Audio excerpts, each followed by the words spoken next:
to the Wrestling Fan Wrestling Show. I'm the big beefy boy, Shaz Beef, and today I'm joined by my fellow old buck, Morro. Wasn't going to do it after the controversy of last week. Yeah. You clickbaiting me online again. Are you okay with your defeat?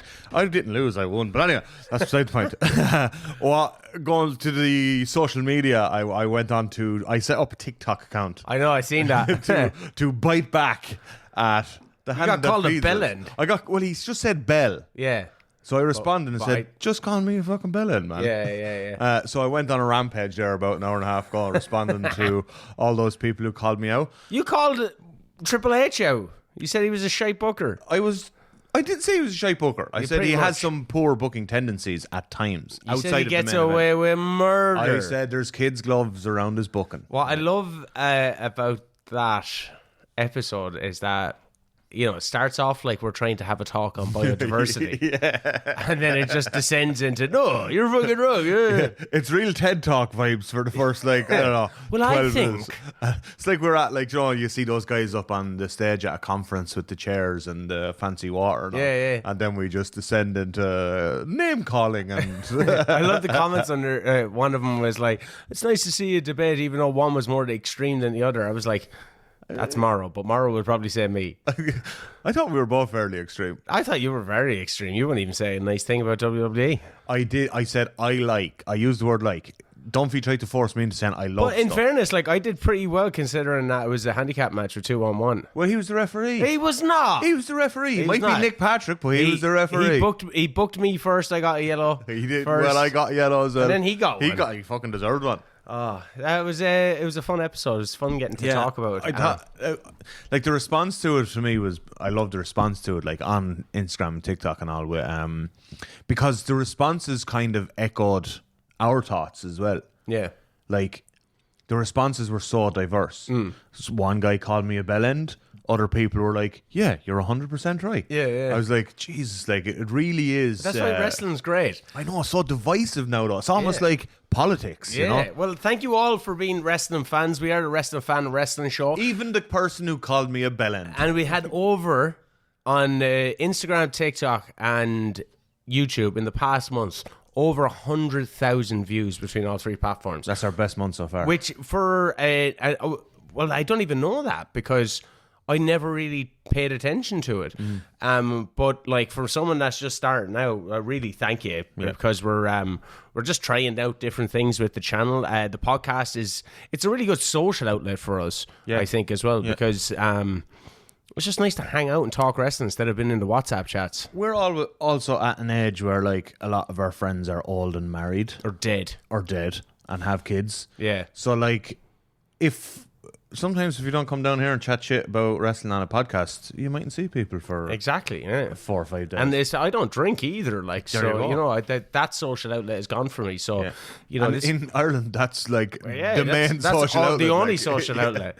I do my wrestling trainings 3 nights a week, and I'm loving it. I'm pretty banged up today. I had training today. So you sent us a nice video of some slick match. Yeah. Who's your opponent? I can't really say. He hasn't made his debut as of yet. Young Dara. Big shout out to Young Dara. Yeah, he looks slick in there as well. He had a nice little match. And lovely little slick hair on him as well. He has nice hair. I'm always jealous of people with long hair. Yeah, I don't have my trademark. I can't move my neck. I don't have my trademark cap, but you get it. You still have your hair. Yeah, and wrestling, is littered with people with very long hair. Yes. Long hair is always good for the sell when you get punched and it bounces back. It gives the impression to the people in the back that this was a very fast movement. Impact. Yeah, and one person who had particularly nice hair. Fucking fantastic hair. Segway Central. I'm the Segway King. I think I ruined your earlier segue.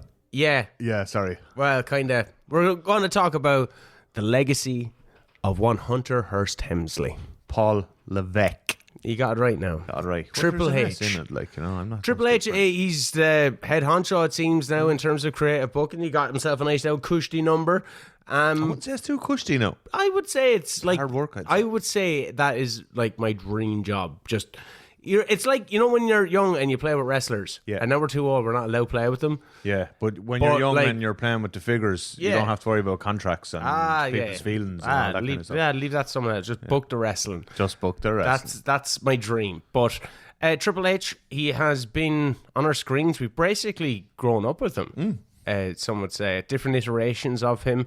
The Cerebral Assassin, but he didn't start off as the Cerebral Assassin. Terrorizing. Well, even going back to WCW, I wouldn't have been too aware of him. I know that it was with William Regal that he had a tag team with for a while, and he had played a French aristocrat, and then when he came to WWE... Jean-Paul Levesque. Yeah. And then when he came to WWE, he was Hunter Hearst Helmsley. Yeah, they were going to call him...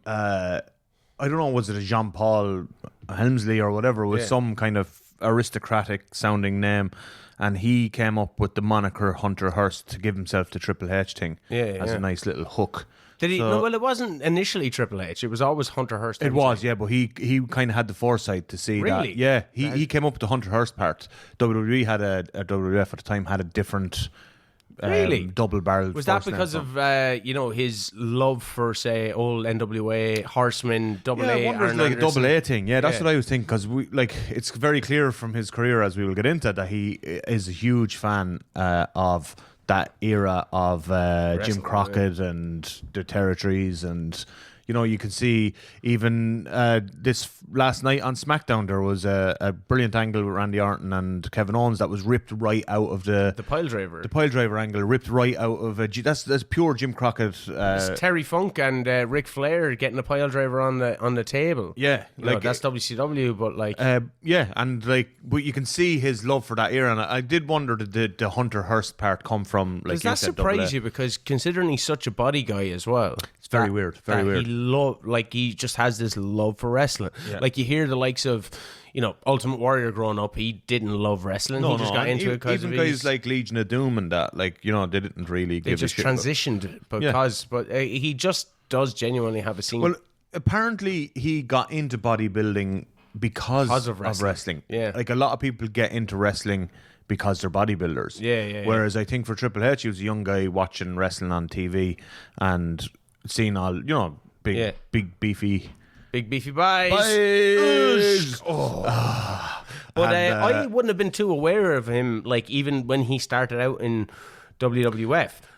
He wasn't someone that was, maybe I would have seen him but I wouldn't really paid too close attention to him.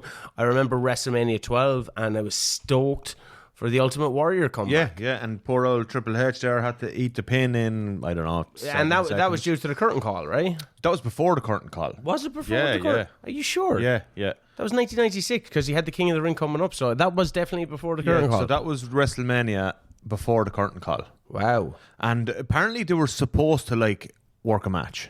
Really? Yeah. And Ultimate Warrior was basically No. I haven't been here since 92. Yeah, I'm going to come in and do my... mess you up and... Yeah. Well, as a kid, I loved that. Oh, yeah. I remember looking for... this is back in the day of the tapes, looking for a tape of WrestleMania 12. Not because of the Iron Man match, but because it was Ultimate Warrior's comeback. Really, yeah. My father went... He was on holidays in America, Orlando, with the Kilkenny hurling team the following year. And he brought me back...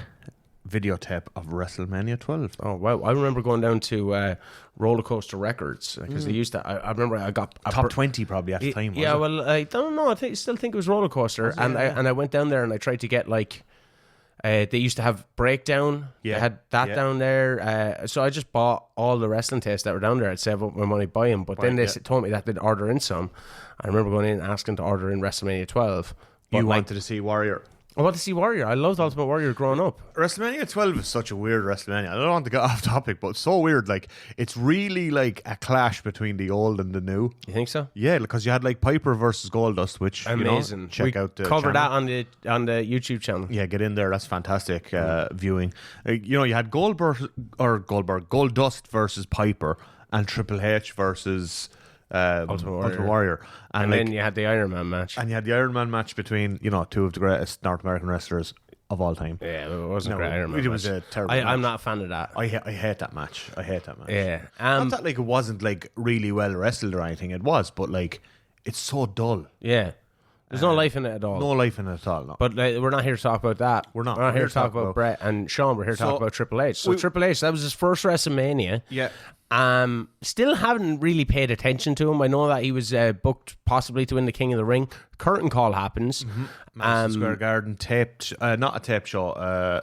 It was a house show. Yeah, Dark show. But the intriguing thing is, like, when you're looking, because a lot of Triple H's career seems to revolve around politics as well. So when you look at the people that he was associated with in that curtain call. So actually, to go back to that, apparently it was backstage at WrestleMania 12 is when he approached like Shawn Michaels, and like, or maybe it was 11. It would have been 11, because WrestleMania 12, that was pretty much like Hall and Nash were gone then right after that. Yeah, so it was WrestleMania 11 backstage. So that would have been Diesel and HBK, and Lawrence Taylor and Bam Bam. Yeah. So he's only with him a year then. Yeah, so he approaches Shawn Michaels backstage at WrestleMania 11, kind of introduces himself, whatever, says, I want to drive you around. Because he's a teetotaler. Yeah, and they're not. No. All not Shawn Michaels. So they were mid-90s, like, not teetotalers. We have a driver. But like, that shows acute awareness of the surroundings. That shows like that's a very clear example of his political mind working very early. I'm going to get in with the top guys in this business, and I'm just going to sit and listen to him. Yeah, which is fair enough. Like, like while other guys are out partying and stuff, he was just sitting there, listening to them either give out or talk about the business. Like, that's a pretty shrewd move. Yeah. And then I'm not really paying attention to him until Royal Rumble 97. He goes through a series of hogpen matches. Yeah, with the Godwins and all that kind of stuff. And he goes through a series of different valets, and there's nothing really concrete with him. Nothing really clicking. And I think it was weird to me that he was decided to win that King of the Ring 96 in advance, because there was no real... I can see he had just lost the Warrior shirt in 8 seconds. And like, there's no real, to me, like, clear reason why... At that stage, if you're the Office, Vince McMahon. That's hindsight, though. Like, or like Stone Cold Steve Austin just knocked it out of the park. Like, yeah, but even it's weird, because I think the curtain call / the subsequent crowning of Austin as King of the Ring has a seminal moment within wrestling history. Well, I think it's taken on. It's become heavily mythologized by WWE. Like, it's not the moment that they make it out to be in their own documentaries. I noticed that a lot with their documentaries, but I wasn't old enough to remember that moment actually happening. Yeah. So, like, in my head, I'm like, it's the biggest thing in the world. Exactly. Like, 316 showed up everywhere after it and all that. It didn't. Like, the 316 thing, like, it was 3 months before that really caught on. Right. And, they'll tell their own version of history in hindsight of where... I've noticed that, but I have noticed them doing, like, telling their own version of history, going, this is the biggest thing ever, and the next night it was just... And you were like, no, it wasn't. He wasn't actually on Raw the next night, if I remember. No, they didn't have Stone Cold on Raw the next night, if I remember correctly. It certainly wasn't in a prominent featured role. And if he was probably crying, in your estimation, because he cries. Because he cries, apparently. Stone Cold has, been my... I probably wouldn't watch wrestling now if it wasn't for Stone Cold in the late 90s. I was a WCW guy. I latched onto him heavy, like, as this. He was my hero in my early teens, what's before your teens? Late childhood. Childhood into teens. Stone Cold is my hero. But getting back into Triple H, so he's in the dog pen or in the hog pen for quite a bit. Yeah. So you don't really care about him. And then they just, after, he's the one that takes the punishment, because you can't punish Shawn Michaels. He's your champion. You can't punish Hall and Nash because they're going to... But, like, the fact that he was in that position for the curtain call, which is covered in that Mr. McMahon documentary, you're kind of like, why is it... one of these things is not like the other. As in, like, he's not at the level of those guys, but he's there hugging. So we're like, right, we're going to punish you. Takes him a while to get back into it. 4 or 5 months to just beat the brakes off him on TV everywhere. And then I noticed him kind of actually getting back into it in WrestleMania 13. He has a match with Goldust. That's stemming from Royal Rumble 97. That's such an underrated feud. That's what I'm saying. That's when you start. That's when you start noticing. Hunter Hearst Helmsley as and they put the IC title on him. Exactly. Yeah. I think Goldust had that almost like. But they actually put the IC title on him before that, wasn't it? I don't. With the Mr. Perfect stuff with Mark Miro. Perfect turned on Miro to helped Triple H win the IC title, and then did he lose it to Goldust? Well, he went through a few different valets as well, didn't he? And it's around this time is when he brings China in. Is it? Yeah, it's in 97, I think, when he brings China in, and that to me is really when the beginning of like what he turned into after, you know. Yeah. Like China played such a pivotal role in his image and perception in 97 that like it can't be understated how badass and important she was to his character and gimmick. And that was it almost like a Mark Mero Sable thing, in that she became more over than it was a time where she was definitely more over. By association, was also over. I don't think it's as extreme as the Mark Mero Sable thing. Like, I don't think Mark Mero was never really over. Sable was super over. Whereas with Triple H and China, I think they both got over. But she got over, I think, in that period to a fucking mega degree. I want to get back to the point of the feud with Goldust. It's superb. Goldust, maybe like we all have this loving for Dustin Rhodes. Is there like a Mick Foley-esque kind of ability to make other people look? There is. Yeah.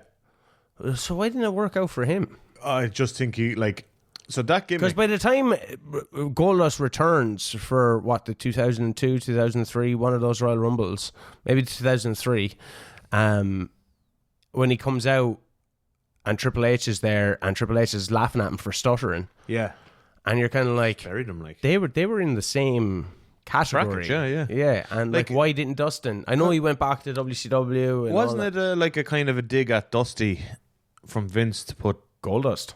Yeah, it was like a dig at, like, we're putting your son in this like but like it unwinnable worked. Gimmick, but he was so good he made it work. Yeah, like that was never supposed to work. Do you not think so? Oh God, no. I think of the time like frame. That, I look back on it and go, it's a very big missed opportunity, because then they did the artist formerly known. That'll be a good episode, Goldust episode. Jesus, it'd be brilliant. We'll go back to the Triple H stuff. So Triple H, then his association, and then he goes on to win the King of the Ring '97. Yeah, and his association with Shawn Michaels comes to the fore. Yeah, that's when we get that first version of DX with Shawn Michaels, Rick Rude, China, Triple H, and you start seeing his personality. So he's not this big uppity Hunter Hearst Helmsley, he dispenses Blueblood with the Blueblood Connecticut Blueblood gimmick, and he almost, he gets does he keep the name around for a bit?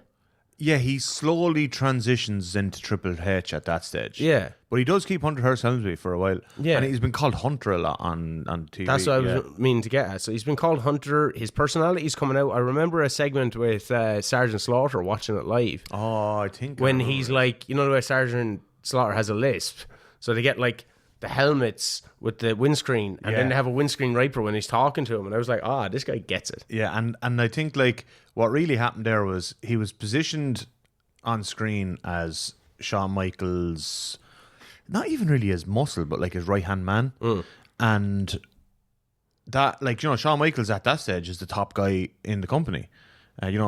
We're about to get to Montreal, which by all accounts Triple H played a significant huge role in, like, which is crazy. He's only in the company, to get that level of apparently he he had said something very flippant, just been like, just make him do it.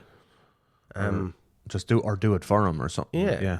Like, I don't think he was necessarily wrong, but it just goes to show his influence and like how he's wedged himself into these. He arrives in 95. Yeah, into these big situations. Because you look at the clique, like X-Pac was in it. Apparently Just Incredible was in it, or like Aldo Montoya. He had an association with them. Jesus, maybe I know, right? Yeah. But you're just kind of like, okay, so why Triple H? Well, you can body wise, you can see. He's right up Vince's alley. Yeah, like, and then in terms of like matches, he has a match with Owen Hart at WrestleMania 14. Yeah, it's okay. It's only okay.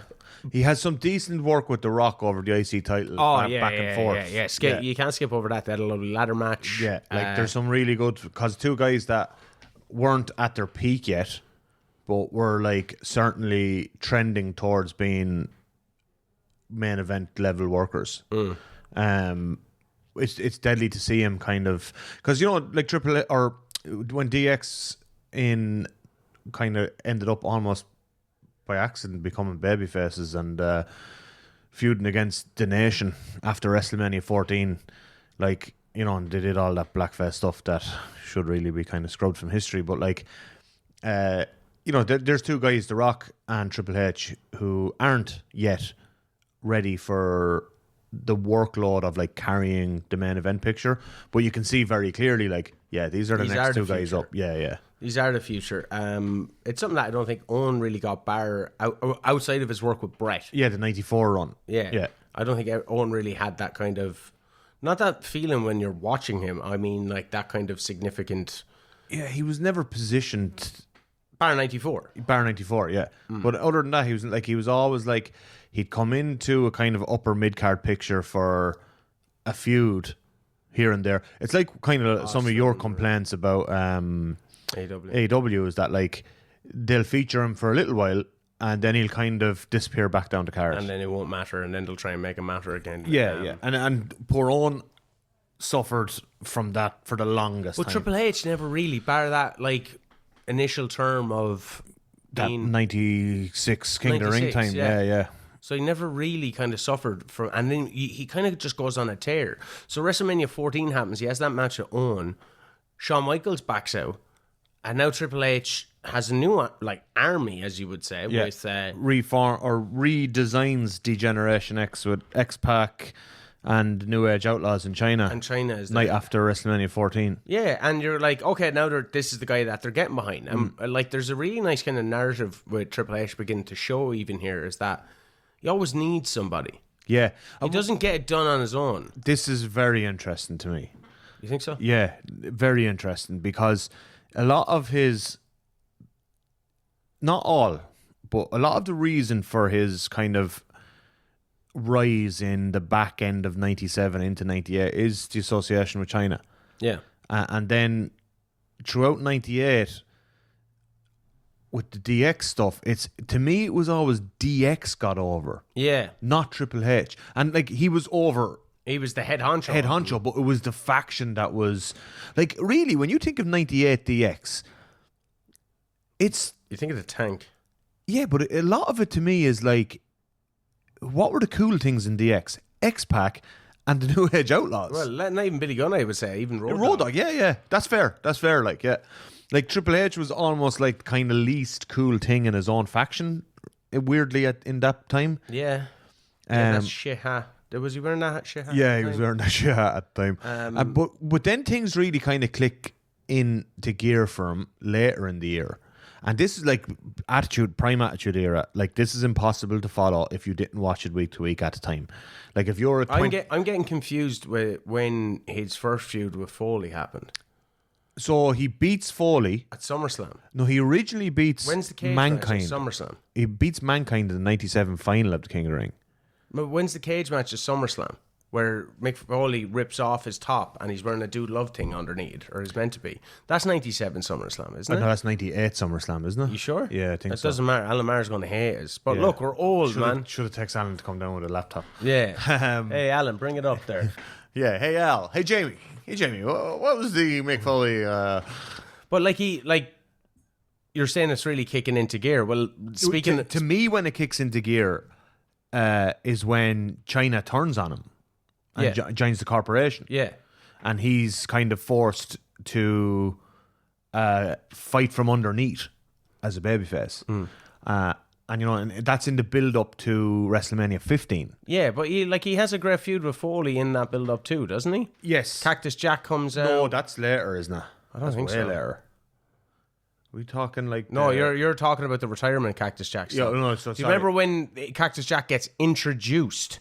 So the 1998 Royal Rumble 1998 Royal Rumble is when Mick Foley comes out as Cactus Jack, Dude Love, and So in 97 SummerSlam he had the blue cage match with Foley. Oh, you're right. Yeah. And then you had that was after their King of the Ring match. Yeah. Then you had Terry Funk and Cactus Jack against the New Age Outlaws at WrestleMania 14. 14, yeah. So they had that feud going on because that's how DX get formed. Yeah, that's how New Age Outlaws end up with DX. Yeah. In another cage match, isn't it? Yeah, or the cage comes. Match no, but the Raw after. Yeah, they're in a cage match because I remember Foley giving out about taking a fucking a door off his head, and it was really sore. So I think a cage comes down. They're just beating the shit out of Terry Funk. It wasn't a match; it was an angle. Wasn't it? Yeah. And then he goes on and has a tear with like. And that's before DX go face and take on Nation, because they were when they formed originally, they were a heel faction.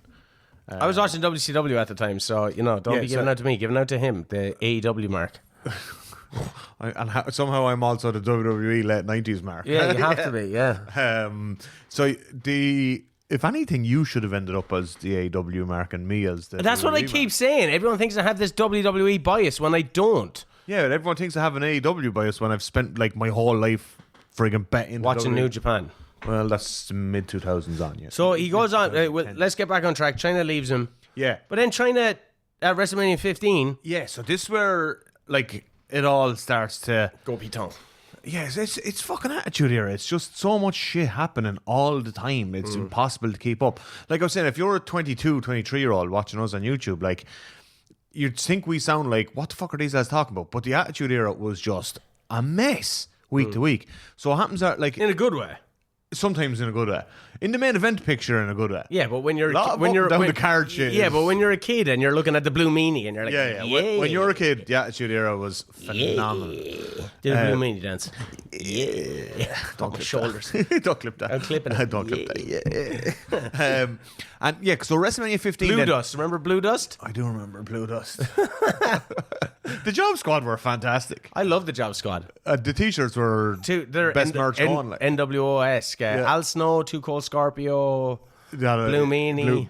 Stevie Richards. Was he in it? He was there, I think, for a while. I don't think so. I think Stevie Richards was in the Job Squad. I don't think so. He was BWO, wasn't he? Yeah, Blue he was World. BWO. Yeah. And then, so WrestleMania 15, first WrestleMania I watched live. At 1 a.m. in the morning. You have The Rock and Austin in the main event, and then you have Kane versus Triple H. Yeah, so a lower card match. China helps Triple H win. Yeah, so she turns her back on the corporation, but no, it's the corporation. Swerve. It's a swerve. It was actually, so you get this thing. It's really weird. You get this thing where it looks like China has turned face again to help Triple H, but then later in the night, it's actually. I remember being really confused. Triple H joining the corporation. So China does face and heel turn in the same night in typical Vince Russo. It's a swerve, bro. It's a swerve, bro. Like, just like in hindsight, just utterly confusing. But what really happens is Triple H has turned his back on DX and joined the swelling ranks of the corporation. Corporate ministry. That comes just after that. That's what I'm saying. I remember seeing them all walking down to the ring. They're like, these are so less cool than NWO. Yeah. Like not even close. Like the corporation from Survivor Series 98 until WrestleMania 99, 15 were fantastic. Yeah. Like that early one. Shamrock, Big Show, The Rock, Big Boss Man, Shane McMahon, Vince, like that was not that. Yeah, I said Big Show. I meant Big Boss Man. Yeah, like that was excellent stuff. But we've skipped over again. Speaking of test, we skipped over the whole thing with Stephanie. No, this happens now. Oh, sorry. Oh, he joined the corporation now. Yeah, he joins the corporation now. Yeah, and then turns his back on him. No, I'm so confused. It's so confusing. But anyway, is he with DX when he does that thing with Stephanie? Yes. And then he joins the corporation because he's still with China. You fucking idiot. Oh yeah, sorry, you're right. It comes. You're confusing me now. This comes way later. This comes end of the year. You're confusing me now. Yeah. So they do the whole higher power angle. Yeah. They do the higher power angle. It's me, Austin. It was Vinnie Mac. Shittest angle. Crucifying his own daughter, sacrificing her to The Undertaker. Yeah. And then She's supposed to marry Test. She's supposed to marry Test, and then Triple H date rapes her, supposedly. Brings her to a chapel, gets married. Drive-through chapel. Consummated the marriage, he says. So he claims. And then it's revealed all to be a ruse, that she willingly married Triple H. Now, here's one thing. She turns on Vince in a street fight match against Triple H. Yeah, but here's it's revealed. This is where we get the start of the McMahon Helmsley era. Yeah, which sucked. So when Test never gets his comeuppance, like never, really, no, This buries Test. Yeah. He ends up in TNA and all with Prince Albert And Trish. yeah. But yeah, he never gets like Never gets one bit of shine out of it. that big, which baby face. which sucks. Like, Yeah, it does. Yeah. it sucked for him. And I don't understand why they didn't go that way. I suppose they were just hitching their wagon to Triple H as the top heel. Yeah, but like even just to have a build up to a match with Test and Triple H, Did they do a match on Raw? I know they did a match, but it's not a big one. It's No, like it was it's like like a when little- Triple H wrestles Taz. Yeah, it was like just a thrown together match on Raw one night. It wasn't like surely that was like a pay-per-view feud. Yeah.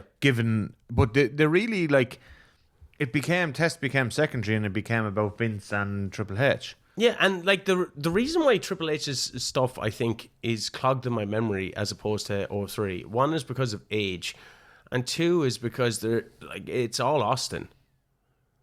Well, like that Like is Austin's the guy, you know what I mean? yeah. Like so, here's when you text me And about Rock. yeah, and The Rock. When you text me about doing this Triple H kind of what would you call it? Really a retrospective.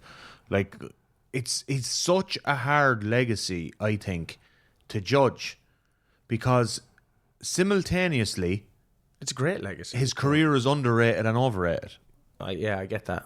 Like he was Like what he's done is magnanimous, but it's not a lot of it is truly memorable, especially that and earlier it's run. not it's great quality a lot. Yeah, like he was definitely kind of just handed the baton. He was pushed above his station Yeah, because of his ability, maybe his ability to work though. his political ability. I Yeah, think. because like that's another shrewd move. So what he does with Stephanie Yeah. is in real life. ends up marrying her. Guesses with the boss's daughter. Yeah, apparently Vince was all for it. Yeah, why don't you be with someone like Triple H, but Yeah. not Triple H? And that's a very, very fucking shrewd move. I know, And he but, like- finds himself thrust into the main event with a McMahon in every corner at WrestleMania 2000. Yeah, it's technically 16, but it was called WrestleMania 2000. Yeah, so he has the The WrestleMania. crappiest main event, not the crappiest, No, but one of the crappiest. Triple H has probably been responsible for 5 some. of the 10 crappiest WrestleMania main events. Yeah, I'd agree with that. And we go through this fucking. It seems like it never ends. The McMahon Helmsley era, and I remember being in school and a guy. There's a lot of young people turned off at this stage. Just one person in the school. I remember when we were wrestling was like, "I'm Triple H. He's my favorite wrestler," and I'm like, "How?" I remember even in could never understand. in 2000 when I was 10 years old, going, "How is he your I'm favorite going to wrestler?" call out someone now, a Kilkenny man. Do you know Davy Morris? Yeah, snooker player. Yeah, Yeah. Davy was a huge Triple H fan. Me and Davy were great friends in school. We remained friends a long time afterwards. We're still friends. But he was a big Triple H fan. And I was like that. I was like, Davy, how are you a Triple H fan? Yeah, Like, have you seen WCW? Did you see what Rey Mysterio can do? I was just like, I could never understand how Triple H was anyone's favourite wrestler. Yeah, you could like because he doesn't have even when he was doing the DX stuff, like he didn't. I don't know. He just didn't have. A lot this of it seems coolness. forced. Yeah, you're just like, And like, part of the problem as well is, like you said, right? Austin and Rock were the top guys. But Austin and Rock, in their own totally different ways, are probably two of the most charismatic wrestlers who have ever lived. Triple H didn't have that. But like he's coming into WrestleMania 2000 doing what everybody wants to do when they're becoming a main eventer, and that's go through Mick Foley. Yeah. So Royal Rumble 2000, Well, unbelievable. Let's reverse a little bit to when he actually wins the title the previous summer at SummerSlam. Or he doesn't win it at SummerSlam. Sorry, Foley wins the triple threat he versus beats him. Austin and Triple H in the main event of SummerSlam because apparently Austin didn't want to drop the title to Triple H. I wonder why. I don't know. I never asked him. said, yeah, you know, Steve. me and Steve. Steve Williams, hi, how are you doing? Hi, Stephen. It's Now, me. why didn't you drop the title to Triple H? Yeah, he wouldn't. Triple H didn't want to do the job to. Austin didn't want to do the job. Sorry, Austin didn't want to do the job to Triple H, so Foley was inserted into the match. It was in Minnesota where Jesse the Body Ventura, was he was the the governor. special referee, wasn't he? and apparently they said at the time they didn't want Jesse the Body. He was the enforcer, was it, or referee? One of the other. They didn't want him having to raise the hand of a heel because he was a governor. So they put. This is what they said. Now a lot of other kind of reports suggest that Stone Cold didn't want to drop the title to Triple H. So what happens is Mick Foley wins Triple Threat. Jesse the Body raises his hand in Minnesota. And then the next night on Raw, Triple H wins his first world title versus Mick Foley. Now, they kind of circle back around to this feud coming up to Royal Rumble 2000 and into WrestleMania 16. Fantastic match. This is the best work of Triple H's career. Do you think so? And I think Hell so. in a Cell as well. We nearly skipped over it. We nearly did. But like the Cactus Jack, the street fight at Royal Rumble, and the Hell in a Cell match to follow it up, like Triple H was never that good again. Or before that. Yeah, but that's been in there with Foley. Foley was used. I've been writing this episode for months. 6 months. Foley's been used as a tool to give credibility. He's the greatest kingmaker in the history of wrestling. We've seen it time and time again. You've seen it with Shawn Michaels at Mind Games. You've seen it with The Undertaker. He revived Undertaker in the Hell in a Cell. Undertaker at that stage. But he revived Undertaker in '96 as well. He did when he came in first. And then revived him again at Hell in a Cell. Yeah, Edge, Randy Orton, Stone Cold. When Stone Cold beat Shawn Michaels after Mania 14, he needed Dude Love. He had no one. There was again WWE hadn't, like I complained about Triple H's booking and not having anyone ready for Cody after Roman.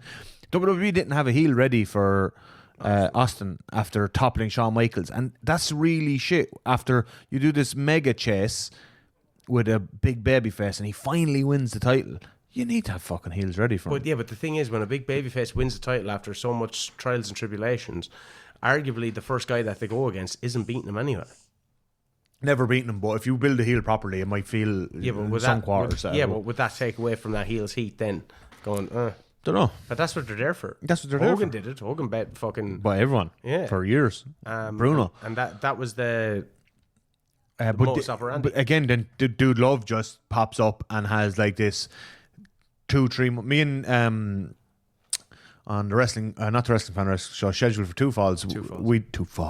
Me and Dunph did an episode on that Stone Cold Dude Love feud, and to go back we watched every segment and every match in that kind of 2-3 month period, and to go back and watch it you just realise like Mick Foley is a genius and he did such great work there, and like they made the story like intricate but easy to follow in an era where shit wasn't easy to follow, and they had great matches. So it's like Foley there's nobody better, I don't think, in the history of professional wrestling at making a top guy the way Mick Foley is. Yeah. And this is what he did for Triple H in that feud. Dirty grit and determination about every match is a battle. Like they did it with The Rock as well, get The Rock over. Rock in the build up to WrestleMania 15 to take on Stone Cold. Yeah. Mick Foley made The Rock look like an absolute, like the best champion in the world. And then, it means more when Stone Cold beats him. And it meant a lot, I think, when Triple H beats him, and then they had that 4-way at WrestleMania 2000. Which was a clusterfuck. Foley had just retired. I remember as a kid being like, I thought he was retired. It was supposed to be Jericho, wasn't it? It was Jericho, yeah. And they took him out and put Foley in. So it ends up being Triple H, The Rock, Big Show, and Jericho Foley. Ends up with like Angle and Benoit or something. Yeah, in a triple fantastic match, actually. For the European title and the Intercontinental title. Yeah.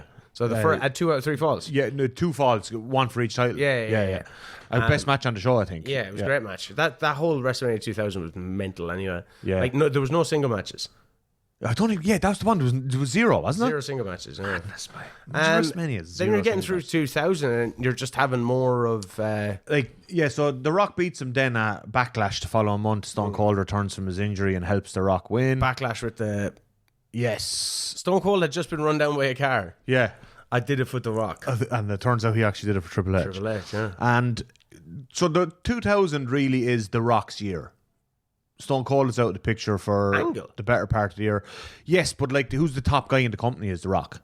Yeah, but Kurt Angle wins the title. Emerges. Yeah. Didn't he win the title in Unforgiven 2000 or something? Yeah, against Undertaker, wasn't it? I don't know. I think it was Undertaker. And then they had the Armageddon Hell in a Cell. Which I hate. 6-man Hell in a Cell. Yeah. Cool premise though. Very cool premise. As a kid, you're just like, someone's going to die. It just didn't work. Yeah. And then there was no heat on Rikishi for the driving down Stone Cold, so they just swapped that heat over to Triple H, who had paid Rikishi, and Triple H didn't get, or Stone Cold didn't care about Rikishi anymore. Yeah, so they go into then, which, you know, was another fantastic feud in the build-up to WrestleMania 17 with Stone Cold and Triple H. That 3 stages of hell match is absolutely phenomenal. Phenomenal. And like, that's a Stone Cold who is working severely limited at that stage. Like, it's not peak Stone Cold. Like, his body is in bits. But those two, that match is just excellent. And Stone Cold is already going to WrestleMania. But Triple H beats him with that awesome finish where he just falls on top of him. Yeah. In the cage part of the 3 stages of hell.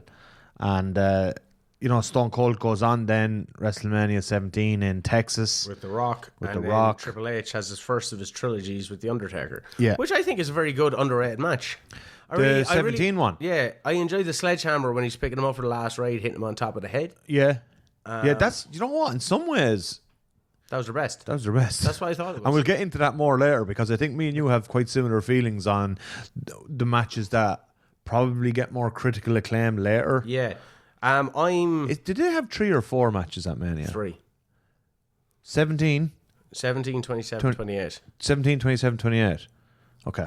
And then this is when Triple H is really once again coming to the fore. Yeah. He starts then the 2-man power trip. Which again in some ways was excellent. I think when the 2-man power trip started, I was like, yeah, he is at Stone Cold's level. Yeah. In terms of main eventing. I was like, he is a main eventer now. I get that. Yeah, probably. And that's probably a lot to do with what happened with Foley the year and before. what happened with Stone Cold earlier in the same year. Like 2-3 months earlier. Yeah. Stone Cold brought him. But that was the first time he actually felt like on the level of a Stone Cold Rock. Yeah. I would say that too. Despite being almost pushed at that level for several years. They seemed like a super powered team. Yeah. And, you're like, and the name, everything. And you know, that was a really...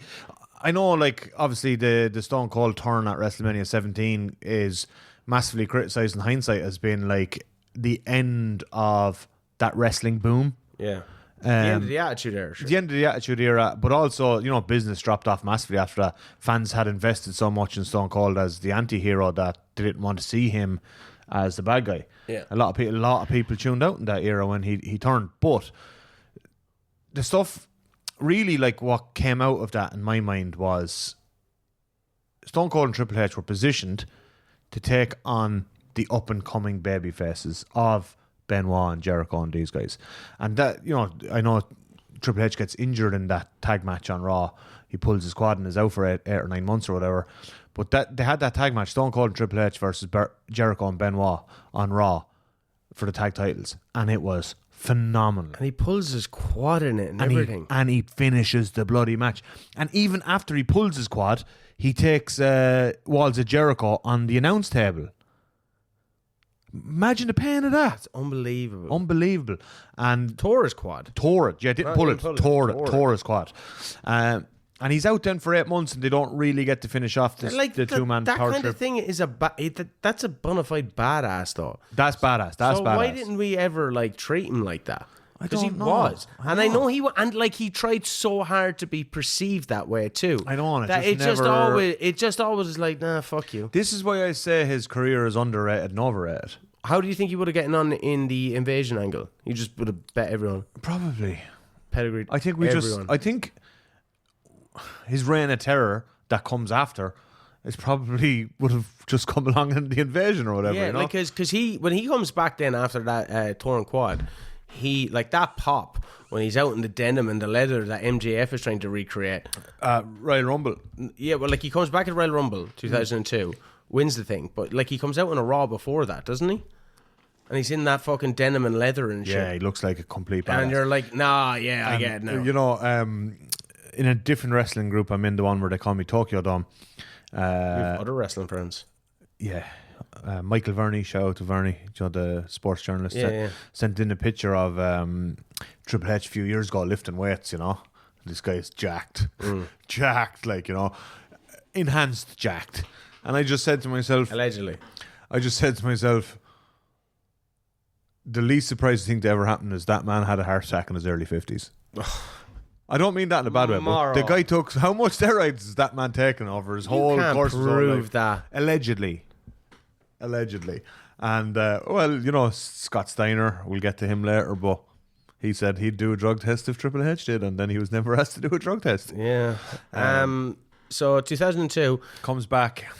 And then he has a feud with... underwhelming babyface run. Well, it was great at the start. Oh, it started off hot. Yeah, but then he goes into a run with Jericho, and he just doesn't want to really put over Jericho, because Jericho wanted to allude to the fact that he slept with Stephanie. Yeah, such a and crap Triple H storyline. was like, no one would believe that Stephanie would leave me for you. Yeah. And I'm like, that is ego maniac. That is it's a storyline, bro. Yeah, like just go with it. Just go with it. Yeah. You know, instead of like Chris Jericho being subservient to Stephanie for what? I think this is one of the reasons why so many people never connected with him, is that it feels like he has a fragile ego. Yeah.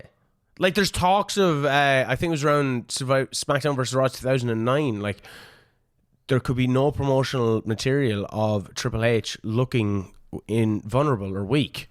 And they're like, insane. In a match or anything. It was like, it's a video game, bro. Yeah, and Rene Dupree had said that when he was, I've seen this on the Stevie Richards podcast, he said that when he was getting measured up, like his leg or his neck, it was bigger than Triple H's, but the seamstress was like, no, I'll have to mark it down as smaller than Triple H's. Now, this could be all hearsay, but that came from Rene Dupree. I know, but it might be hearsay. But the fact that also there's a lot of stories similar. Was there something similar with Kurt Angle? No, like the fact that there is hearsay about that, you're like, okay. There's no smoke without fire. And you get that feeling from him. Even now, right? Do you know this thing, like, it's become a meme. Like, so much...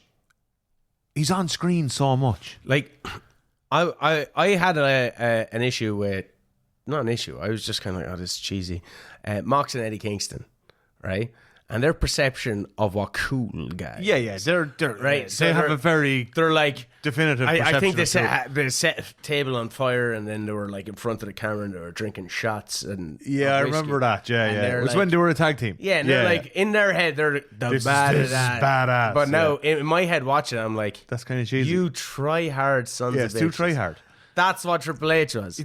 He's like, look at me, I got Motorhead, huh? But look at this. Look at me and my leather and my denim. Ooh, yeah, look at me spitting water. I'm really cool. I and even like, feel that now, though. Do you know, like, when we get all this, like, he comes out at WrestleMania and he's all, you know, he does his promos. I'm like, bro, now's the time to just disappear into the back. You know? He's always wanted to be perceived as this fucking badass. Yes. And it's like, because you try so hard, man, it ain't happening.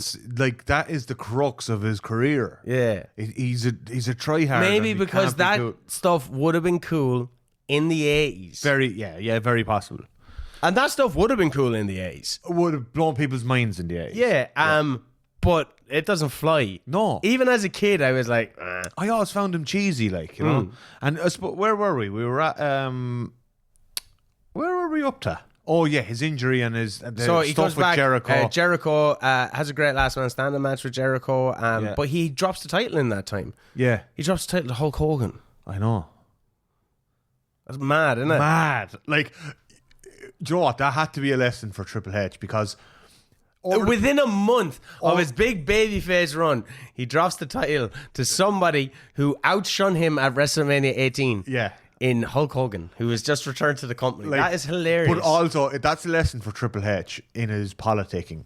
Like, you can politic to a certain level. Yeah. You can't politic to Hogan's level. Nah, man. Like, you got a lesson from the greatest backstage politician of all time in Hulk Hogan. Brilliant. Like, insane stuff. Well, I don't even think Hulk Hogan, like, politics. I don't actually in that instance I think like, Vince was kind of like, do you hear those people? There's money here. People love him. And then, like, Hogan drops it to Taker?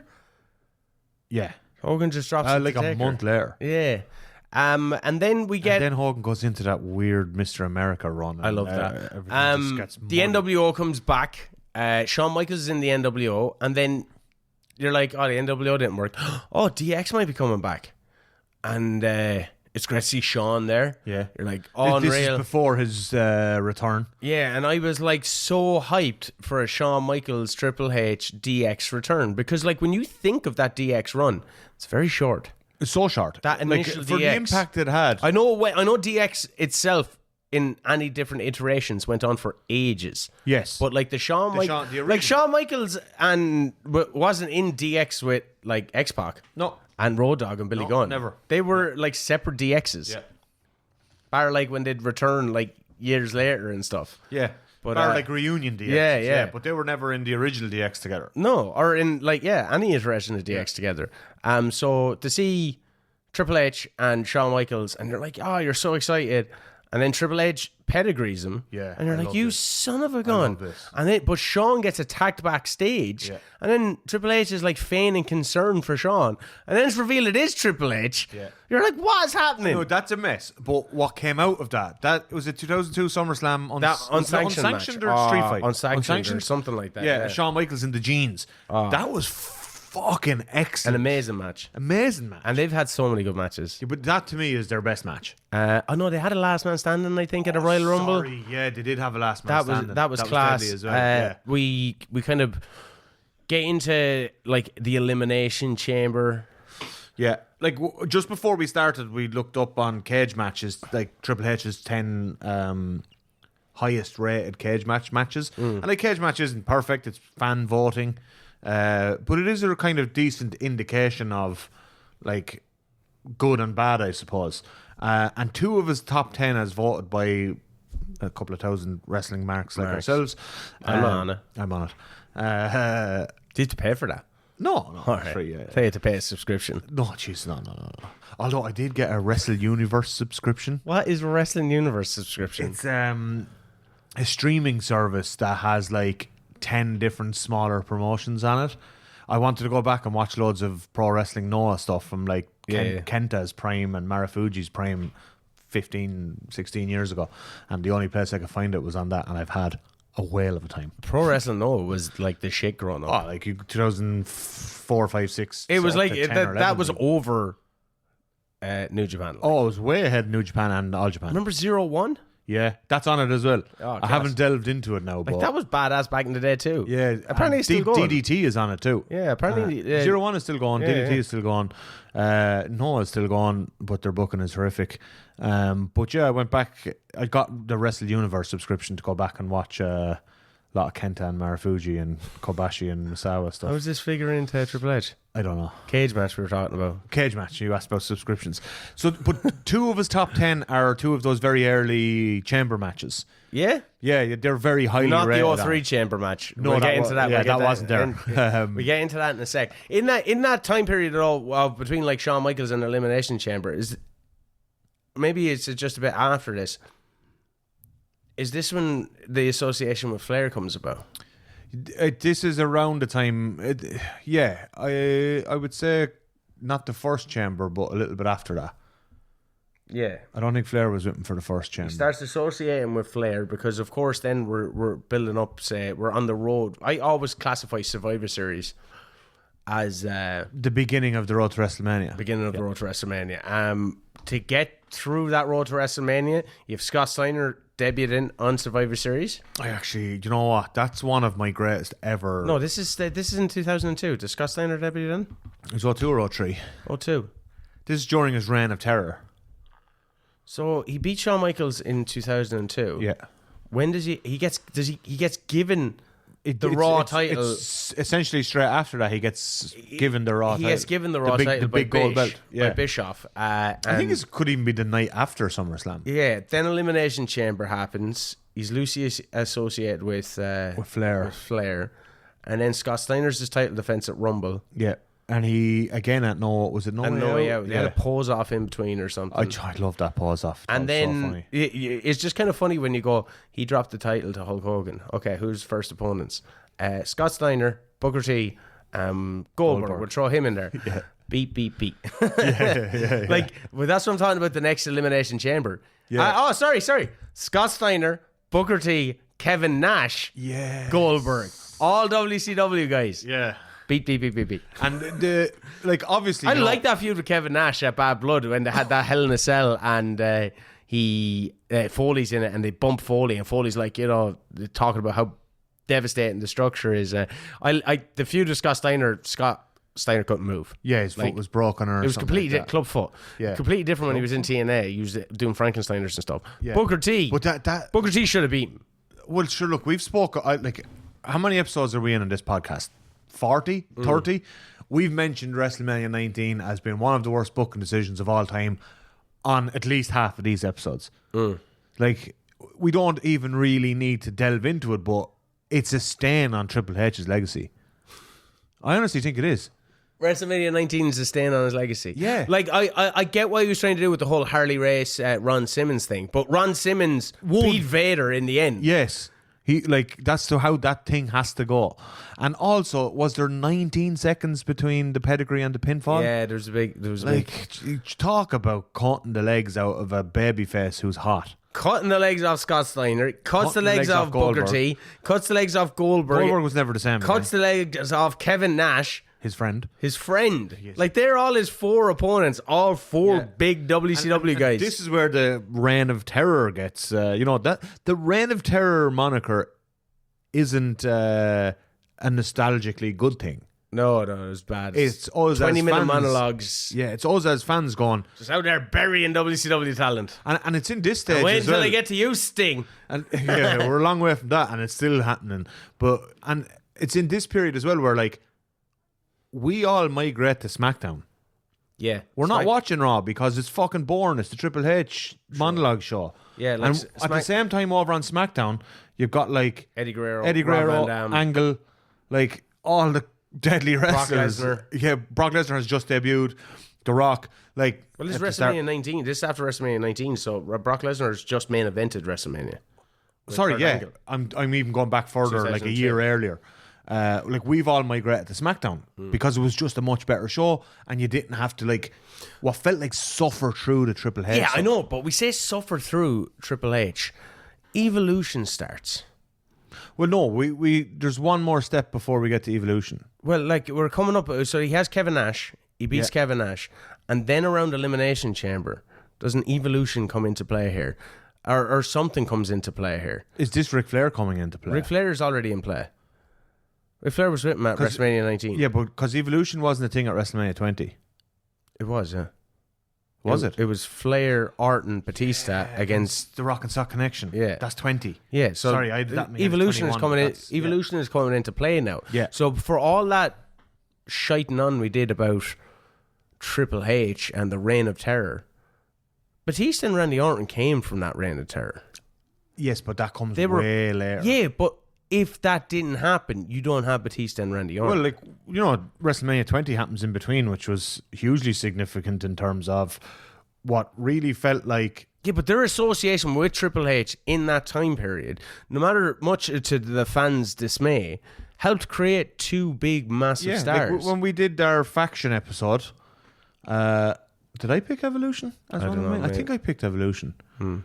Evolution is a mystery. And his hair was terrible and his suits were terrible in this period in my mind. But like, remember he had to wear like trunks because his fucking hamstring or something kept going. Yeah. He's in that. So he has that Elimination Chamber where Goldberg like just flattens everybody. Yeah.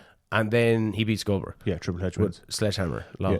Sledgehammer lol, yeah. He's shouting into his face. It's almost like Cena lol. Goldberg does win the title eventually. Yeah, and Triple H and then drops it back to a month later. At Armageddon in a triple threat or something. Yeah.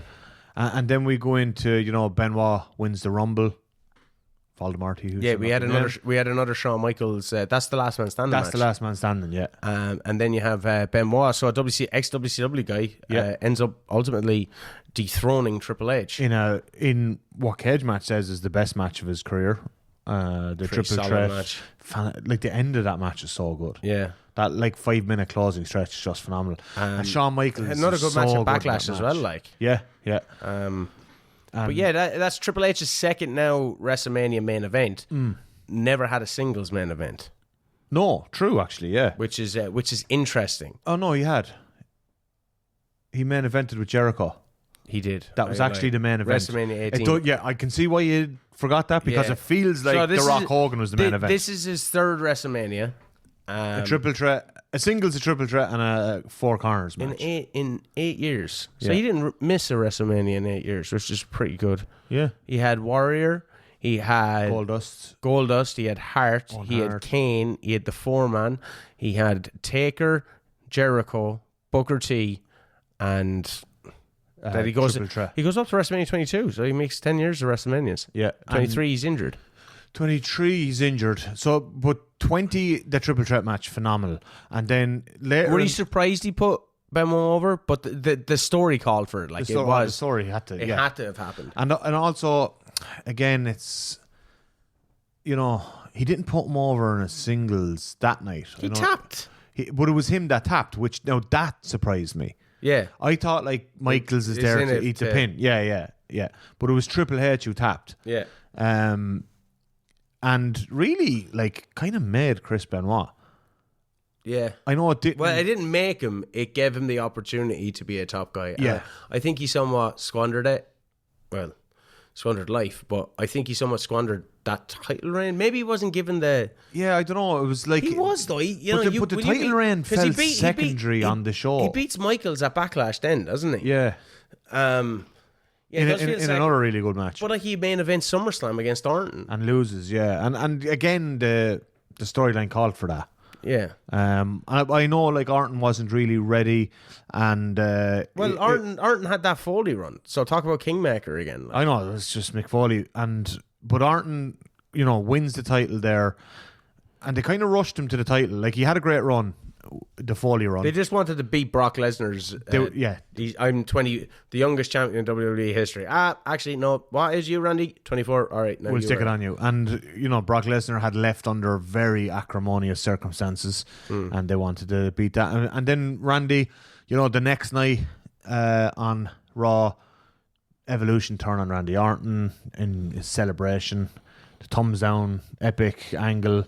And then a month later, Triple H wins the title back. Yeah. Now again, you know, people were severely pissed off at the time, but it did lead to something fucking great. That's because they fumbled it. So Triple H goes on to crown Batista at WrestleMania 21, his former henchman, as the world champion.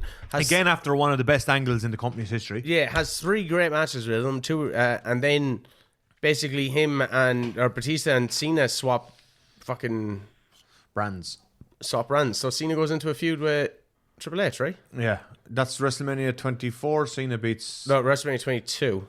Oh, sorry. 21 is Batista. 22 is Cena. Yeah. So but it's the stuff in between that you're kind of like, Triple H just never...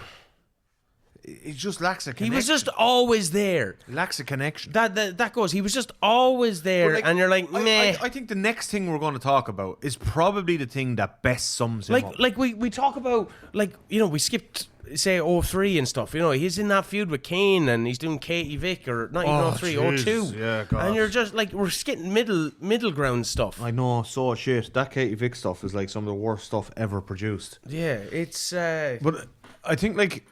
The thing that sums him up the most, right, is we get WrestleMania 25 and 26. No, we're skipping over 22. So WrestleMania 22, fans are on his side against Cena. Well, weird. But that goes to show how much people did not like Cena. Yeah, that was a rejection of Cena era. Yeah, as opposed to an acceptance. But maybe it was. Yeah, it was.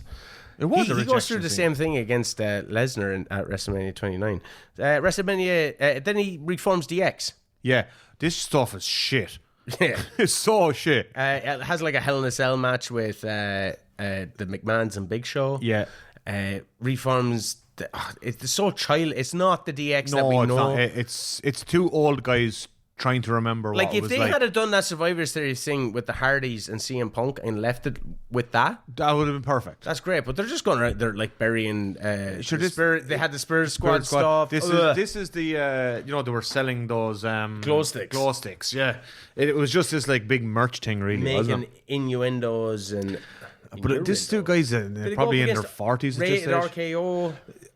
Did they break up and reform and then go against Rated RKO? No, because isn't that where Triple H gets injured? Oh, he pulled his other quad, actually. Yeah. And so he misses. Apparently, it was him and Cena at WrestleMania 23, but because he was gone, they just inserted Shawn Michaels into that. Oh yeah, and they had one hell of a WrestleMania match. Yeah, one of the best WrestleMania matches, some might say. And like, And then you start getting moneyed again, because that's the period of WWE where nothing seemed to matter. So I never paid, like, I watched everything, but I never paid massive attention to it. I can tell you from WrestleMania to WrestleMania, like the next WrestleMania was John Cena and Orton and Triple H. Yeah. And it just seemed like Triple H probably shouldn't have been in there. Didn't need to be there. You just need Randy and Cena. Yeah. But you just get Triple H on the card. Yeah. And Batista was against Umaga, that one. Yeah. They're like Edge and Undertaker. That's actually because me and like Orton and Batista. Me and Don Fan again scheduled for two falls. We did all. We looked at all of Undertaker's title victories. Yeah, and actually going back and watching each of them separately. Hogan, Yoko, Sid. Hogan. I can't even fucking remember how. And then this one, it gets muddy. He beats like Edge and fucking. But the Edge one was excellent at that WrestleMania. 24. And it was like Edge worked his socks off. It was excellent out of Edge. That's a really good WrestleMania. Yeah. Floyd Mayweather against Big Show and stuff. And yeah, that one. Jesus. I remember the build up to that. But like, you know, a lot of the stuff that Triple H is doing isn't. Your feet. Yeah, you're. How long are your legs? You're playing footsie with me. My legs are like here. Yeah, I'm out here. Jesus. Oh, fuck. I'm trying to stretch. I'm all stiff. This guy's been wrestling This all wrestling thing is hard. Yeah, I mean, maybe we should be cut. Instead of being two fucking marks, we should be cutting them a break. Yeah, true. Triple H making towns, man. He had a 3-minute match today and he's banged up. Triple H had several, significantly longer than 3-minute matches against significantly bigger people than Young Dara. You leave Young Dara alone. Hey, look, I'm a big fan of Young Dara. He's a great young whippersnapper. This is an OTT insider now. True, I can bury them. This is the Wrestling Fan Wrestling Show. Yeah, he's just kind of fucking there. He just never fucks off. I know. When he got injured. And like, so, you're right, we're in this muddied era, but 25, 26, you get two iconic. His feud with Randy Orton into WrestleMania 25 was amazing. Yeah, but his match with Randy Orton at WrestleMania 25 was absolutely that is the drizzling shit. That is the angriest I've ever been watching a wrestling thing, because I was really looking forward. Was that to the main event? That was the main event after Taker and Shawn. Yeah, after Taker and Shawn. I think they had a Divas thing and then went with that, but no one gave a fuck. Just after witnessing the greatest wrestling match of all time, nobody gave a shit. But like, they started it off with like normal wrestling moves, and you're just looking at Triple H going, he DDT'd and kissed your wife. Kissed your wife while you were handcuffed to the ropes. You broke into his house. Yeah. With and now you're doing a headlock. And now you're doing a headlock. Yeah. Yeah. You beat the shit out of him. Yeah. Oh, he can't get DQ because he lose his title. I don't care. You kick the fuck out. Yeah. That's all I want. It was so shit. It was I remember staying, because like, if people are watching, but there was from outside the country anger of Ireland, outside of Greenwich Mean Time, we have to stay up fucking late. Yeah. Like, we're talking 5 a.m. Yeah. By the time a WrestleMania main event is rolling around. Yeah. We're tired. You're tired. You've just seen Floyd Mayweather and Big Show. You've probably seen a 20-minute long Kid Rock concert somewhere. Oh, jeez, those concerts need to go. Oh, that. And then you get this fucking laborious, boring. And that's just Triple H all over. I know. Like, who else would he have wrestled around 2007? Don't know. Don't even care. Like, it was just a fight. Like, because I was fully in TNA mode at this stage. Yeah, and I was in like Angle is in TNA now. Yeah. I was in like Samoa Joe mode, really. Yeah, TNA. TNA, Angle, Samoa Joe. AJ Styles, Abyss. And like, one of the killers here is like, we just lost Eddie. And it was Eddie's run in like 03, 04, 05 that kept me watching WWE. And then Eddie dies, and Benoit dies as well. Benoit's gone in, and Jericho and that left 7. Yeah. And so, like, you're left with Triple H and Randy Orton having 27-minute fucking boring just main match events. after match after match, and if it's like, you're left with Cena and Triple H and Orton. Cena and Orton. Like, I remember Cena and Orton. And like, Rob Van Dam is like no longer getting heavily featured in 07. He's gone, isn't he? I think he's gone by mid 07, isn't he? Edge is pretty big all over the card. Yeah, no, I did like Edge.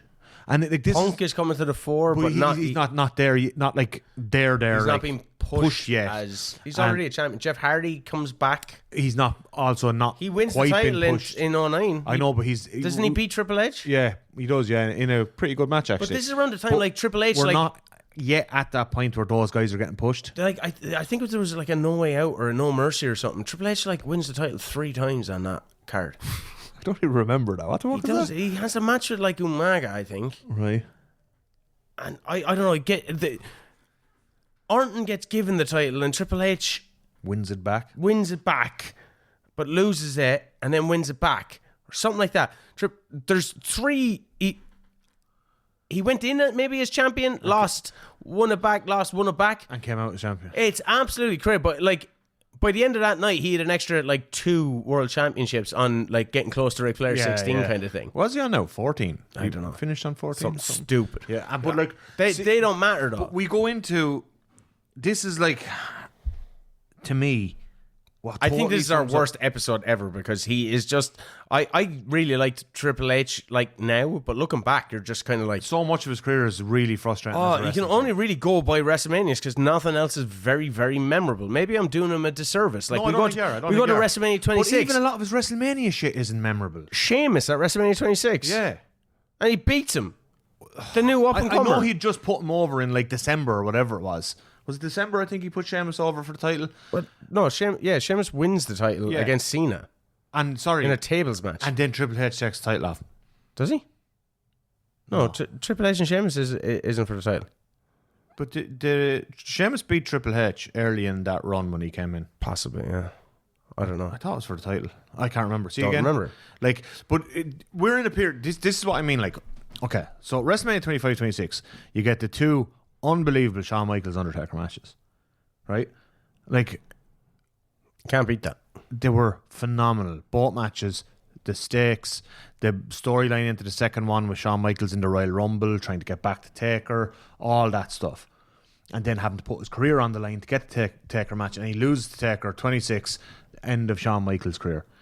And then, for whatever reason, Triple H then has to do back-to-back WrestleManias against Taker. The back-to-back, the first one, yeah, the back-to-back, I wasn't interested in the Hell in a Cell because it never really seemed like it was in jeopardy against Triple H. It was the most ridiculous match of all time. It was an alright match. The, Like, I remember... the Hell in a Cell. Oh, no. I remember one falsy in the... Yeah, actually, yeah, WrestleMania 28. I remember one falsy, a Tombstone Piledriver, or... The Sweet Chin Music into the Tombstone yeah, Piledriver. yeah, the sweet, whatever... Or to the pedigree. Yeah. I was like, they're fucking giving this fucker Yeah, a I straight. thought that too, So yeah. that's your jeopardy there. I know, but the match, again, talk about laborious and boring. And over, like, the middle... 27 was alright. 27 was decent enough. Yeah. Again, a little bit long. He bet the ever living out of Undertaker in it. Yeah. And that was the whole thing going, I nearly bet you. Yeah, that's yeah, but how you he- didn't, you lost. Yeah, but I nearly bet you. That's how he got the rematch. And then the rematch, you know, the end of an era match. And they all stuck around for years afterwards. But the Hell in a Cell match, I hate that match. I hate that match so much. I'm not a big fan of his match the next year against Lesnar. Why is Triple H going over Brock Lesnar? That was, you know, sure, that's a punishment for Lesnar fucking off. You just get back a guy who left your company This is the first WrestleMania since WrestleMania 20. And you have Triple H beat him. I know. And not only that, it's like, right? Cena bet him on his way in. Yeah, in SummerSlam. Was it SummerSlam or just after SummerSlam? It was around that time. No, it wasn't something. It was but like the backlash or whatever. Yeah, and Extreme Rules maybe. so yeah, maybe I think Extreme Rules sounds right. So Lesnar comes back after being gone 7-8 years, after being a linebacker for the Minnesota Vikings. It never really clicked for him. New Japan World Champion. New Japan World Champion. UFC. Heavyweight champion of the world. And he comes back, and Lesnar at this stage is bigger than he's ever been. Yeah. As like a marketing force and all that. And you beat him twice. With Cena and Triple H. Class. Why in the name of Jesus? Sure, why not? It's madness. Because they had to rehab the fuck out of Lesnar after that. Yeah. They had to give him the streak. Yeah. People don't raise it. People say now, Lesnar didn't need the streak. Look how big he was. He did. He did because of what Triple H and Cena did. Yeah. It was I maintain that Lesnar beating the Undertaker.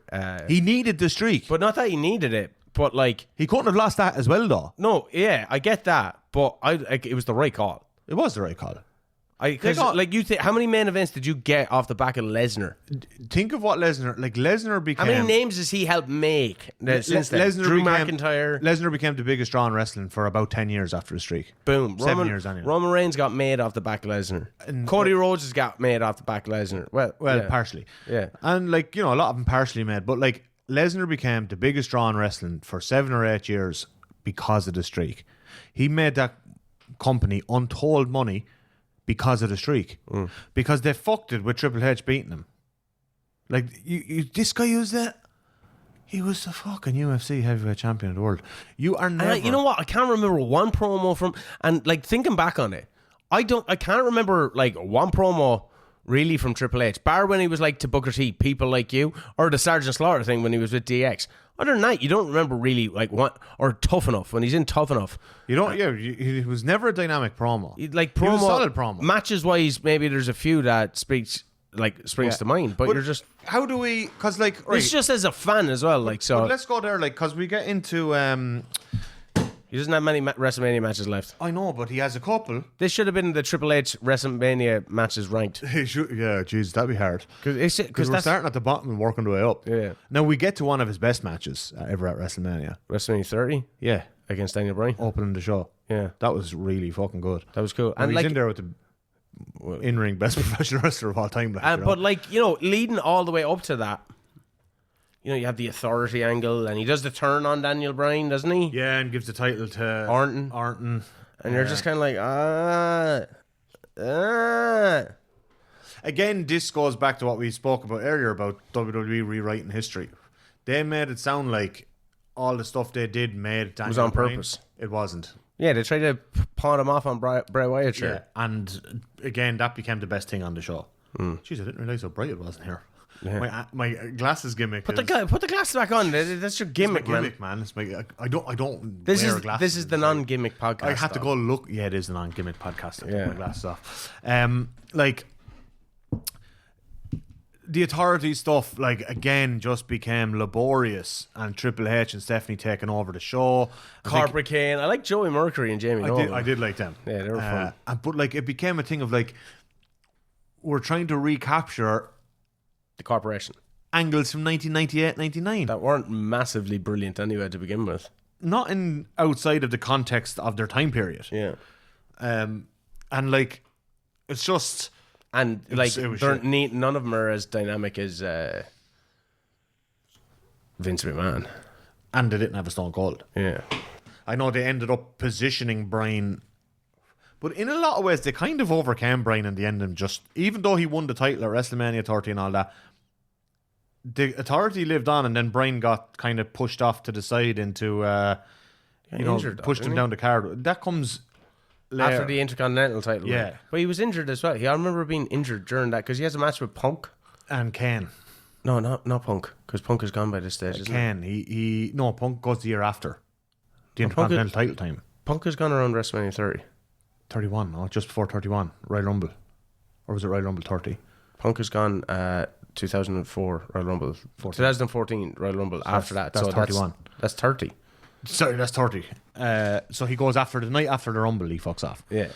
So he's gone by this stage. Yeah. No, they had a few matches before that I thought were going to be barn burners that they weren't. No. It happens a lot with kind of two guys that were big on the indies when they go to WWE. I remember like Nakamura and AJ Styles didn't have a great match. Like, have you ever watched Styles and Owens wasn't great, but Styles and Roman and Styles and Cena. Styles and Cena, those two matches in like 2016 into 2017-ish, they're two of my favourite WWE matches ever.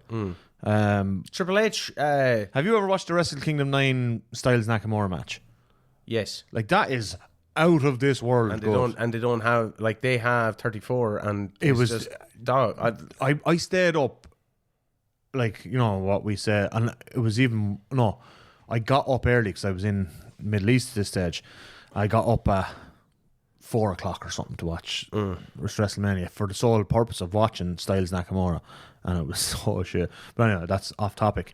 So by the time WrestleMania 30 rolls around, Daniel Bryan, he helps make him, to be fair to him. Yeah, like Daniel Bryan runs the gauntlet. And Triple H's career is starting to wind down. Yeah. Oh, it already, like, he'd stopped. What was his peak then?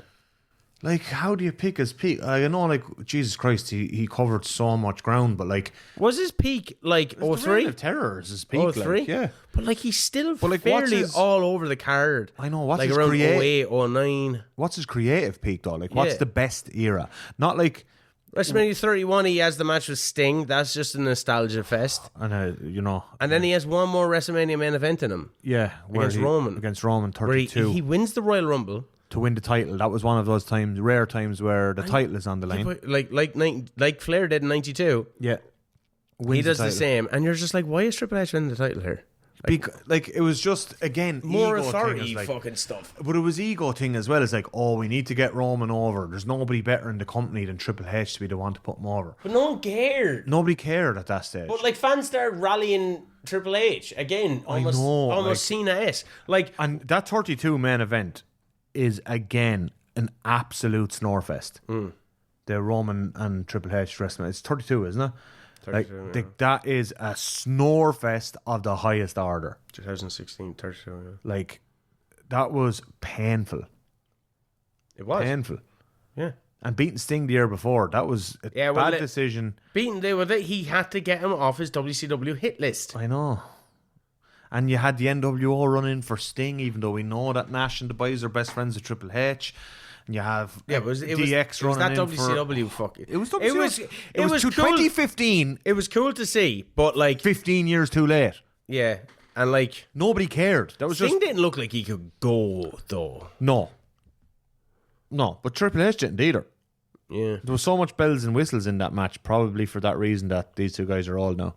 they all Which is hilarious. Because But like you had Bray and Taker. Why not just if you're beating Sting, just have Taker beat Sting? just have Taker beat Sting. Come on, like, That's all we wanted. Yeah. And you didn't. You fucked us. you fucked us on that. So Triple H then he just winds down Triple and H and Sting is such a bullshit match to book because nobody ever. nobody. I never. But like, who do you look at when it comes to Triple H and go, oh, I'd love to see him go up against.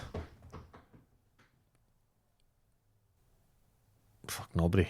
Shawn Michaels, but we've seen it. We got that Yeah. dream. You know what I mean? But that's just their Like history. what's a Triple H? Brett maybe, and they probably have wrestled. I don't know. Like, what would that look like? You know, like we all have dream matches of. Oh, I'd love to see Mick Foley and Abyss. We have a whole podcast of matches that never happened. Yeah. Like Doink and the Undertaker was John Martin, which I I a wasn't on that episode, but when I watched it, I was like, that is a fantastic that is match. a great argument. Yeah. But like, there's nobody for Triple H. The Trash Man up against Duke the Dumpster Drozy. Dumpster Drozy, yeah, that would have Do been. you know the Trash Man, Danny DeVito? Yeah. From All of It's All Sunny, Sunny, yeah. my favorite TV show. And the Trash Man. And like, but then like, do we have to consider the NXT stuff as part of his No, like, that's why I want to get into it. Like as a wrestler, because his legacy. as a wrestler? We didn't really go massively into the politics of stuff. There's like We this is what I briefly said. mentioned Before we it. hit His record- legacy is still ongoing. His wrestling Yeah. career is done. Yes. So as a career, like, you know, I see people post lists on Twitter, and obviously these, you know, are kids who aren't watching wrestling that long. Flair would say, "Oh, he's one of the greatest to ever do it" and stuff. He's not though. He might be from an actual like He's not. Triple H. like even you consider his longevity. Yeah, but there's not like massive amounts of Triple H matches that stand out, is there? Like, what there's would not you like ever go back like, and watch? Like you don't think of Rey Mysterio and Triple H. What would you go back and watch? WrestleMania 17, but that's because I really like WrestleMania 17, as opposed like But for Triple H, nah. like you're going back to watch that because you know that was you. I'm going back to watch it for the Raven, Big Show, and Kane match. Yeah, like Where Raven nearly puts out all the power in the ladder stadium. match, the tag ladder match. TLC. Yeah, like Rock and Austin. like WrestleMania 17 for many years is universally regarded as one of the greatest pay-per-views ever. 2002 SummerSlam maybe with him and Sean. Yeah. The Last Man Standing. Yes, maybe the Foley. The Cactus Jack. Royal Rumble 2000. Yeah, what was that? Street Fight or Street Fight. Yeah. Royal Rumble 2000. Their Hell in a Cell match. The Triple H, or there wasn't there a triple threat with Angle and The Rock at SummerSlam 2001? Yeah. That was pretty badass. Yeah. But like, Because he walked in on Angle like teaching Stephanie how to do a pump handle slam or something. Yeah. And you're just like, what? that stuff was actually the Angle stuff was kind of funny. Angle is great. Angle is just. You'd watch Angle all day. But like, no, if you're ranking your just say like our lifetime, right, or our viewing during our viewing era. We're not going back to Bruno or anything like that, and we're not including Japan or WCW or anything. Like, is Triple H in your top 5 WWE wrestlers? He's not. No, he's not. Like, like, who do you pick there? Like, who's clearly ahead of Triple H in terms of their WWE work? Well, that's preference. Like Kurt Angle. Kurt Angle, yeah, like Stone Cold The Rock. I'd Kevin Owens. Probably Kevin Owens. In a lot, like, he's serious longevity now at this stage as well. Yeah. Seth Rollins. You could, yeah. Like, I'm not a Seth Rollins guy. AJ Styles. I'm a big AJ Styles fan. Yeah. Even like people like Bray. Cena. I don't know. Cena. Batista. Well, Cena, yeah, they're the obvious ones. Cena, Orton. Yeah, like I put Cena, Orton, Batista all ahead of him. Is there a time where we have to start going maybe just Orton because he's been there like for fucking 22 years now? I know, yeah. Yeah, and like, again, I'm not a big Randy Orton fan. He's never, again, like, he suffers from a bit of the Triple H thing of like, he lacks the ability to really emotionally connect with the audience. You think so? Kevin Owens doesn't, like, Yeah, I think Orton really struggles. Is that not with their characters though? The cerebral. Maybe that has a part to play in it, but again, like the most interesting Orton has been to me in the last few years, maybe since his Evolution days, has been when he joined with Bray Wyatt. Oh yeah, that was the most interesting he'd been because it was a nice wrinkle. It was a step from the norm. Legacy, I got, and that was kind of cool. To be fair, but it ended in shite, unfortunately. And Legacy was just like Evolution 2.0. Yeah, it was his version of him as like a lackey to Bray was really interesting. Yeah, and how but it just ended in shite. I always thought an Orton Sting-esque character would be great. Yeah, like, he has a certain level of stoicism anyway. That he comes in with just a different look, like a serial killer Orton. Right? He doesn't need to talk. Well, like, he doesn't need to do this. The legend killer Orton to me was always. That's the best version. That was cocky, arrogant. I'm talking about like quiet assassin, like pure killer, like when remember the time Jericho came back into the Shawn Michaels stuff. I wouldn't even say Jericho was pure killer there. Jericho, there was something like the way he totally like changed. That's what I'm saying. Yeah, something. That's what I mean. Something like, on that level. A departure from He's the norm. norm. He's still Randy Orton, but like this is a different Randy Orton. Yeah, you know? And Triple H never really did that either. Bar like he went from the juvenile. DX guy into I'm a badass now. Into it's like what you said with the Harley Race thing. I'm an authority figure. Yeah, it's like what you said with the Harley Race thing. Is like he was trying so hard to be something else that he never really became himself. But he never created something new and fresh. Can this one see me? Did you hear that one? Is this thing on? Did you hear that one? That's the type of deep. He was trying so hard to be someone else. He never became himself. Poor old Paul. But like, I think there's merit to that argument, though, as Instagrammy caption as it sounds. Here, look, live, laugh, love. That's what we say here on the Rest of the Fans Wrestling Show. Never live, laugh, love. He's never lived, laugh, love. Are we doing his like Booker / Are we getting into that? No, I can't. I'm too broke up. Like, that's another episode. That is another. His legacy still lives on as the greatest Booker in all of wrestling. He's not currently. He's probably in play right now. Third best right now. I know. Right now. Jesus, I don't know. NXT run was great, to be fair. Yes. Now, my name is Enzo Amore. Like, did you see that one where he didn't have the mic? Yeah, and that's the awesome. whole crowd. That's pure like Booking 101 from Trips, the Tripsters. The thing with the booking in NXT is that, or Triple H's match with Ric Flair. They had a great match. Last Man Standing. I think it was a cage match or something. That was Cyber Sunday. They had a Last Man Standing match. Yeah, that was deadly. Triple H's match with Ric Flair for the world title on a Raw. It's great. But it was I'm thinking of Randy Orton and Ric Flair at Cyber. I'm Taboo Tuesday or Cyber. But they had Triple H and Ric Flair had a Last Man Standing match around 3 or 4 as well. I thought it was just a normal match, but yeah. Anyway, that's it. I am broke up. Like, where do we... Yeah, I don't even know how we finished because do you ever pick Triple H in the 2K games or the W? Never do. Like, again, I'll go back to what I said earlier. It's simultaneously an underrated and overrated career. I don't think we've... and that's what I think about this podcast. Simultaneously and... today was an absolute mess because we couldn't remember half the Triple H shit, despite the fact I did reams of research and it all blends into one. Yeah, that's our get out of jail clause. It's Triple H's fault, not Look, ours. it's a bad episode because it's been a Triple H episode. Triple H's fault. It's still better than any of his monologues on Raw in 2003. Fact. I don't know if it's been a bad episode, but you might know. Let us know in the comments. Like, share, subscribe. And comment and call me a bell end and all the clickbait that Shane pulls out. I don't do clickbait, man. Clickbait. I just put your words out there. Clickbait. Look, I just put the words out there. So whether the words are accepted by others, that's their problem. Keep commenting. We have been a Wrestling Fan Wrestling Show. I'm the beef boy, Shaz Beef. This is my fellow old Balkan Morro. Stay safe, stay sane.